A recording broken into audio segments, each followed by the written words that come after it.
Fast forward to the 1920s. In New York City, the emergence of Broadway as a hub of theater activity brings both straight plays and musicals to the public. At the time, most musical performances focused only on spectacle rather than an actual story or plot. It was not until Showboat premiered in 1927 that a musical with character-driven songs in the context of a dramatic high-stakes plot hit the Broadway stage. Soon, musicals on Broadway developed to combine entertainment with compelling stories meant to inspire the audience. During this time, another successful collaborative duo appeared on the scene. In 1943, Richard Rodgers and Oscar Hammerstein II ushered Broadway into the golden age of musical theater with their hit musical, Oklahoma. Over the next 20 years, Rodgers and Hammerstein went on to write many other beloved musicals, including The King and I, South Pacific, and The Sound of Music. In 1957, CBS Television Studios commissioned them to write a musical spectacular based on a classic fairy tale.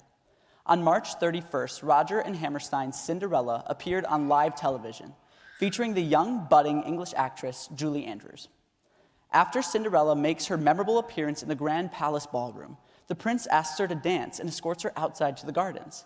But little does the couple know that two curious onlookers jealously peer from a distance.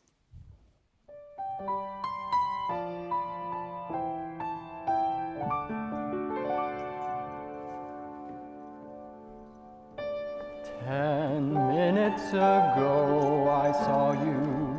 I looked up when you came through the door. My head started reeling, you gave me a feeling. The room had no ceiling or floor.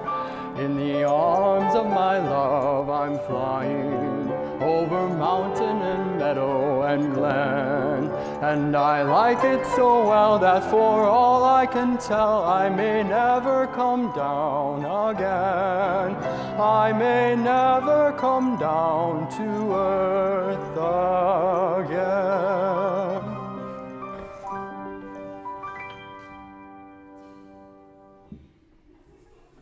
Did you get a good look at her? Only a glance. Did you hear what they were saying? Only a word or two. She must be a princess or something. His Highness sure seemed to go for her. Well, there's just no accounting for taste.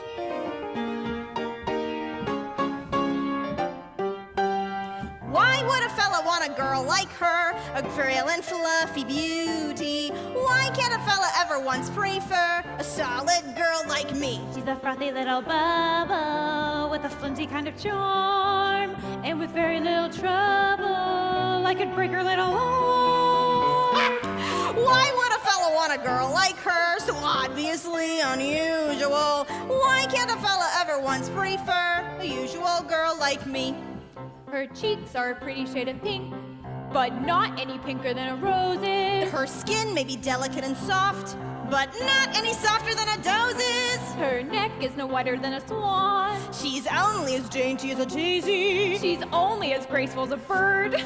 So why is the fella going crazy? Oh, why would a fella want a girl like her, a girl who's merely lovely? Why can't a fella ever once prefer a girl who's merely me?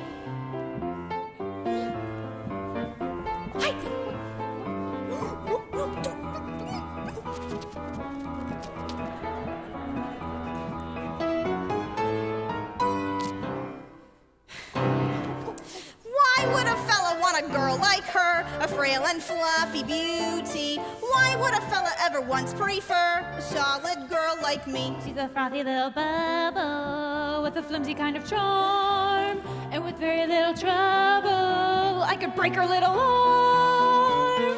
Oh, why would a fella want a girl like her, a girl who's merely lovely? Why would a fella ever once prefer a girl who's merely me? What's the matter with the man? What's the matter with the man? What's the matter with the man?